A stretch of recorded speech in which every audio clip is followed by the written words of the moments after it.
put this on right. Yes. Finally. Zach, is that Yes. okay? Yes. And you know to turn it down? Yeah. Okay. Wow. It really is hard to believe that it's an honor to be here with you today. And it's hard for us to believe that 25 years ago, that used to seem a long time. It's not as long as it used to be.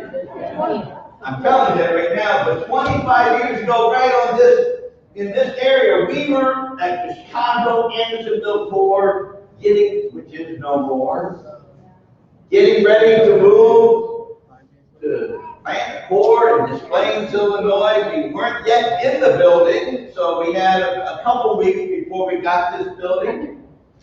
And it's unbelievable. And on that very first Sunday, we had about 30 people. And it was a wonderful start. And a few months later, this little 7, 8-year-old boy decided he wanted to ring bells. And he went right over here. Let me see, am I going the right way? That way. That way, thank you. But right over there, and at the jewel store, said to our guy, his name was Terman. We called him the Terminator because he wore a lizard suit and he looked like he was around 6'4" and about 300 pounds. And they said, "Where can I sign up to ring one of those bells?" And Terman, who had a rough voice, said, "Just go around the corner and see the cat." And Davis just said, no, there's no Salvation Army here. "Oh yeah, there is, right around the corner." And they stopped by and started talking to him. And that started a great relationship with the Davis family. We got to know Mom, Grandma, now great-grandma. And who would have known a couple of decades later, I'd be honored to officiate the wedding for Zach and Mandy. And that formerly little boy and that great lady God had brought his way. And today is a great culmination of that whole thing, isn't it? Isn't it unbelievable how God works in those ways? It's a great culmination of that bringing together those two and the whole story to this point. And it's always great how God works things out, even to the point of how God has instructed me for many years to preach the sermon on the day of a dedication, a wedding, or as Zach opened my book to, a funeral, or whatever it may be, that I preach it on either the initials of the individual, the meaning of one name, or the meaning of all the names of that individual. And today God led me to preach to you based on the full name of Caleb James Davis. I said, okay, God, we'll do that. And you have a lot of different definitions for the name. There's different ones. And as I looked, the very first ones were, for Caleb, was dog. For James was taking something that was rightfully belonged to someone else. And David meant a fallen sinner. Whoa! I thought, Lord, are you sure you want me to preach on that? I said, I can make it work. A dog is faithful and loyal, and we can work that out. Or, taking something that doesn't belong to you. Well, we don't deserve God's grace. I can get that. And that fallen sinner, hey, we all are. That would have been all right, sir, but I just felt that calling Caleb a dog wouldn't go over right. So I said, Lord, are you sure you want me to do it on the name? He said, look a little farther. Look a little deeper. And so come with me as we look at our walk of holiness wrapped up in the name of that wonderful, beautiful baby today. So we start with Caleb. Other than dog, it means bold. bold. Think about that. No question that in the Bible, if you know the story of Caleb in the Bible, 12 spies go into the promised land. 10 come back saying, those guys are huge. They're big. We can't handle them. They'll kill us. And we heard in the scripture today, it said, oh, well, let's just go back to Egypt and slavery. But Joshua and Caleb both said, yeah, they're big. They just fall harder. We can make that work. Listen, in the book of Numbers, 14th chapter, the 8th verse, I loved it. It says, if the Lord is pleased with us, He will lead us into that land, a land flowing with milk and honey, and will give it to us. Amen? He's going to do it. That you hear that? If the Lord is pleased, He'll give it to us. The majority said no. Caleb, got that Caleb up there? Caleb boldly said, we're going to do it. But it even gets better. If you go to the book of Joshua, in the 14th chapter, verses 10 and 11. Now they've conquered the land. They are in the land. Thank you, something wrong. Good. I mean, if your daughters would do that. All right, thank you. That's good. They've conquered the land. They've done well. And Caleb had been promised an area. And here's what he says. He says, now then, just as the Lord promised, He has kept me alive for 45 years since the time He said this to Moses while Israel moved about in the wilderness. So here I am today, 85 years old. I'm still as strong today as the day Moses sent me out. I'm just as vigorous to go out and battle now as I was then. Now give me this land. That's pretty bold, isn't it? I mean, that's putting it right down there pretty plain. The majority says no. Caleb says we're going to do it. Does it get much bolder? I'm 85 years old. I'm not there yet. Some of you may think I am. But I'm 85 years old. I'm just as strong. I'm just as vigorous. I will drive them out. Now that is, man, it's an old word. It's an old Jewish word. Moxie. It means you are bold. That is it. One of my favorite all-time songs tells me, we played, it's interesting, Ken, you didn't know that this was going to be in part of my sermon, but as a preliminary music, we played Enchanted Beat. The last line of the last verse says this: bold, I approach the eternal throne and claim the crown through Christ, someone else's, my own. How could Caleb be so bold, and how can you and I be so bold? Same reason. In a world that would try to tell you, you can't do it, it's not possible, I trust a God who tells me, with Him, all things are possible. I want to be bold. I want to be Caleb. Then there is James. And James comes really close to that same thing of bold. It means passionate. When you are passionate about something, you don't go at it, and let's see if this will work.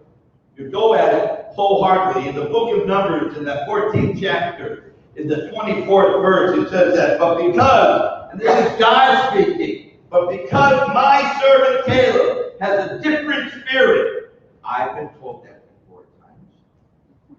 But because my servant Caleb has a different spirit and follows me wholeheartedly, I will bring him into the land he went to, and his descendants will inherit it. Follow me wholeheartedly. Follow me passionately. I'm going to tell you something. God does not need any more people who are not passionate about what they do. God wants us all to be on fire for Him. God makes it really plain in the book of Revelation, in the 3rd chapter, 15th and 16th verses. It says this: I know your deeds, that you are neither cold nor hot. I wish you were one of them. So because you are lukewarm, neither hot nor cold, I'm going to spit you out of my mouth. God doesn't need lukewarm soldiers. God doesn't need lukewarm Christians. He needs us to be passionate for Him. He needs us to be on fire for Him. I remember someone saying to me many times in different ways, for some reason people like asking me questions. But I would get it, are you one of those red-hot, born-again Christians? I said, I don't know any other way to be. Amen. Right? Amen. Did we hear that? Amen? Amen. All right. We have to have it that way. You know, I wish both Christians were as passionate about Jesus as they were about sports. I'm a Cub fan. It was hard last night. I went to bed and it was a tie game. But you know, we were at that McDonald's this morning, and there's a group of older guys. They're probably my age. But there were a group of older guys sitting around talking sports. They're talking about the fact that Bill Buckner had died this week. Bill Buckner had almost 3,000 hits. He led the league in hitting 3 times. And he had played for the Cubs, but the one thing everyone remembers Bill Buckner for is playing for the Red Sox in the World Series and going down to get a ground ball and watching it go between his legs. And they lost the World Series. Now, I can give you all that detail. I can tell you who was on the New York Mets in 1969 when I was a Met fan. I won't go there. But I want to know more about Jesus than I do even the Chicago Cubs. I want to know more about Jesus than how my Bears are doing and who they drafted and the statistics of how big and strong that person is.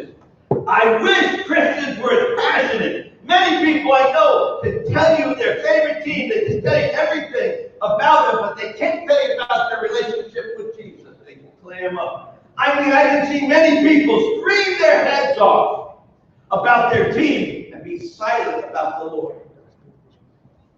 Even sit quietly in church, leaving a great hallelujah or amen inside them.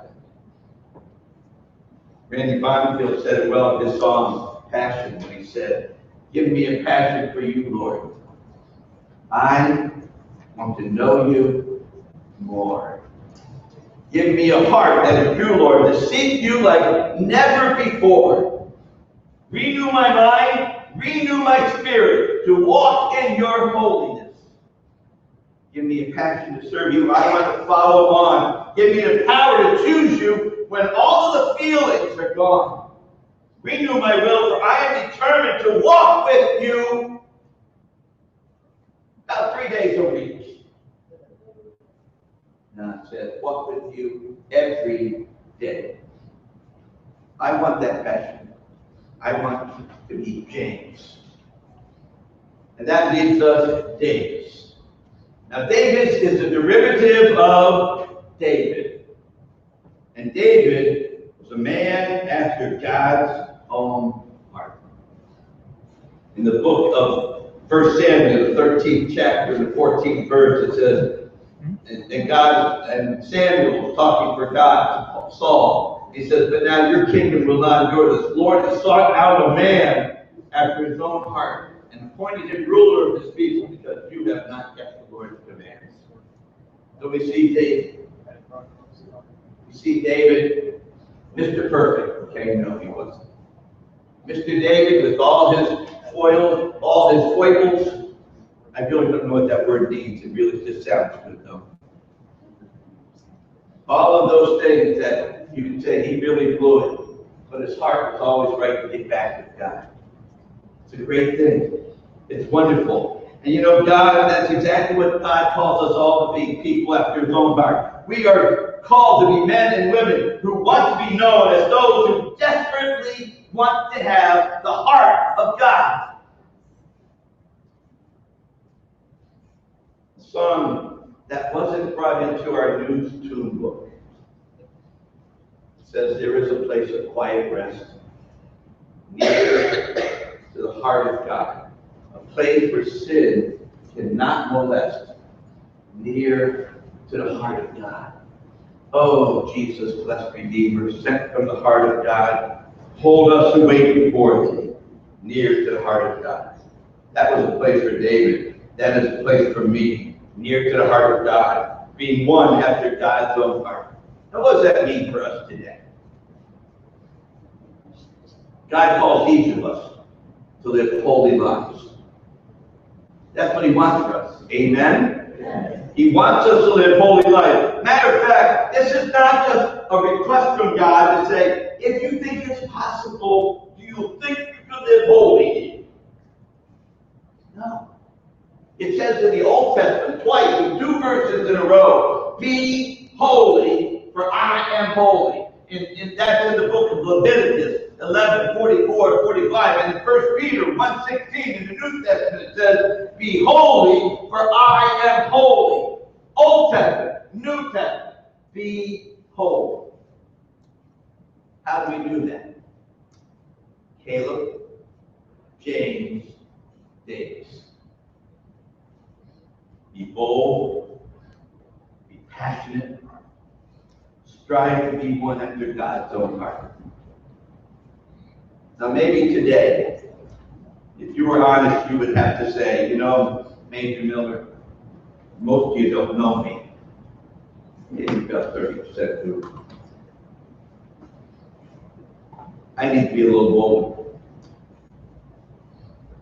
I need to be a little more passionate for Jesus. And I really, really want my heart to belong totally to Jesus. Maybe even to be Christ's disciple in full. Or actually, as the initials say, CJD, be Christ Jesus' disciple. How about you? It's time for you just to say to Jesus, to come to an altar and say to Jesus, give me a passion. Give me a passion for you. The words are going to be on the screen. The Holy Spirit is talking to you. And you were to do what you knew you should do. Do what you know you ought to do. It'd be to come and just say, Jesus, I need your passion. I need to be bold for you. And I want my heart to be for you. We're going to sing on this, and God is speaking to you. Don't worry about what anyone else is thinking or saying. Just come. From the longest serving officer to the newest person in Jesus. Just come as we sing on this chorus, and God is speaking to you. Come. Give me a passion for you, Lord. I want to know you. Give me a heart that is true, Lord, to seek you like never before.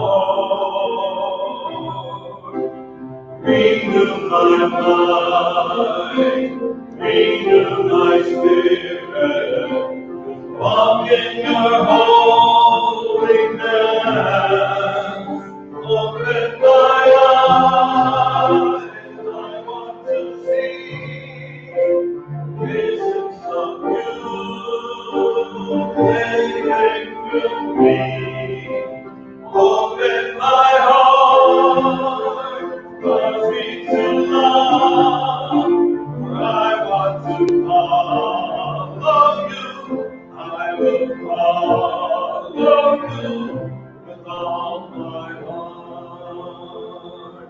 we sing that next verse, I want you to stand with me if you would. Holy Spirit is talking to you today. I'm just taking one obstacle out of your way. You can come.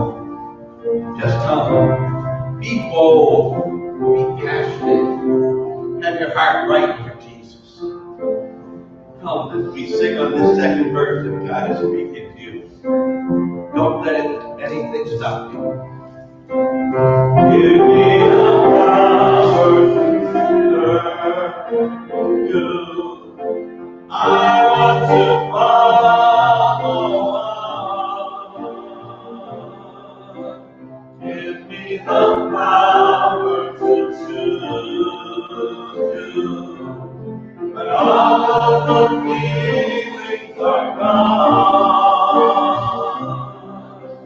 Renew my will. I am determined to walk with you every day. Open my eyes, I want to see visions of you living through me. Open my heart, wanting to love. I want to follow you. I will follow you with all my heart. I'm going to sing that chorus one more time. Starting with open my eyes. I can't help but think there's someone else here who knows they need to come and say yes to Jesus. To be more passionate, to be more bold, to be totally sold out in your heart for Him. So we'll sing the chorus one more time, and if no one else comes, we'll bring the meeting to a close when the Holy Spirit's talking to you. I invite you to come and listen to God in the boldness and the passion that He wants you to have. Open my eyes, I want to see visions of you living through me. Open my heart,